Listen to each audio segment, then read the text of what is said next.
संतांची काय आहे 740वी पुण्यतिथी आहे। या संतांचा जर विचार केला तर संत शिरोमणी, शिरोमणी म्हणजे सर्वात अग्रगण्य आणि अग्रगण्य क्रमांकावर अग्रगण्य असं स्थान जे स्वतःच प्राप्त करून घेतलं, स्वतःला मिळवून घेतलं, ते म्हणजे संत शिरोमणी असणारे नरहरी सोनार। यांचा जर विचार केला तर जातीने कोण आहे तो सुवर्ण काम करणारे, एक उत्तम दागिना घडवणारे कोण आहेत सुवर्णकार आहेत। पंढरी सारख्या भूवैकुंठामध्ये त्यांचं वास्तव्य आहे आणि त्या पंढरी सारख्या भूवैकुंठामध्ये स्वतःचा दिनक्रम करीत असताना सोनार काम करीत राहणे, सुवर्ण काम करणे, अलंकार घडवणे, दागिने घडवणे हे त्यांचं काम करत असताना अचानक पंढरपुरामध्ये एक पांढरे वस्त्र घातलेलं, धोतर घातलेलं, सदरा घातलेलं, वरती भरदारी असं जॅकेट घातलेलं, कोट घातलेलं एक सावकार पंढरपुरामध्ये आला।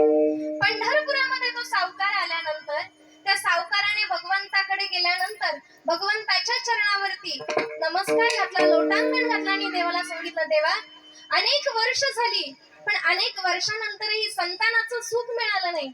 देवा तुझ्या दारामध्ये खूप लांबून आलोय, खूप आशेने आलोय, जर तुझ्याकडे मी काहीतरी नवस केला आणि तो नवस जर तू पूर्णत्वाला नेलास ना तर तुला काहीतरी काय करेन, सोन्याचा दागिना करेन।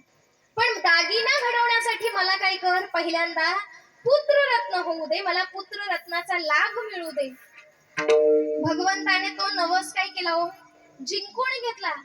जेव्हा त्याला संतान प्राप्ती झाली, पुत्र रत्नाचा लाभ झाला, तेव्हा आपल्याला आपण केलेला नवस काय केला पाहिजे, फेडला पाहिजे। म्हणून तो नवस फेडण्यासाठी तो जो शेठ होता, सावकार होता, तो आपल्या बायकोला घेतलं, सोबत त्या बाळाला घेतलं आणि पंढरपुरामध्ये आला। पंढरपुरामध्ये आल्यानंतर पांडुरंगाच्या मंदिरामध्ये गेला, पांडुरंगाला पुन्हा लोटांगण घातलं, देवा तुझा नवस फेडण्यासाठी आलोय, पण तो नवस जो दागिना घडवायचा आहे तो पंढरपुरामधल्याच एखाद्या सोनाराने घडवावा एवढीच माझी इच्छा आहे।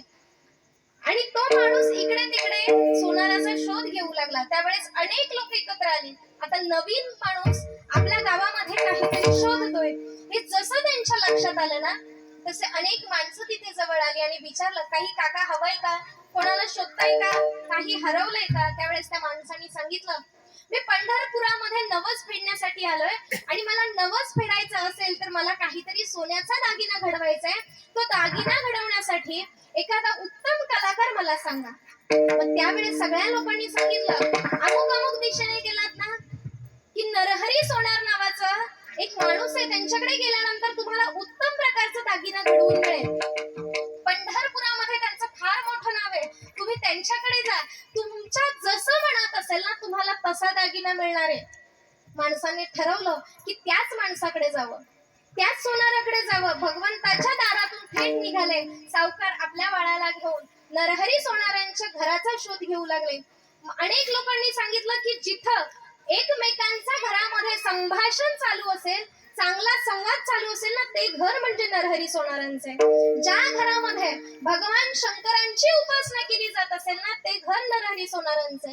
अनेक घर पाठीमागे टाकल्यानंतर नरहरी सोनारांचं घर आलं आणि माणसाने जसं सांगितलं होतं तसं त्या अंगणामध्ये आल्यानंतर पंढरपूर सारख्या क्षेत्रामध्ये विठोबाचं भजन न करता त्या घरात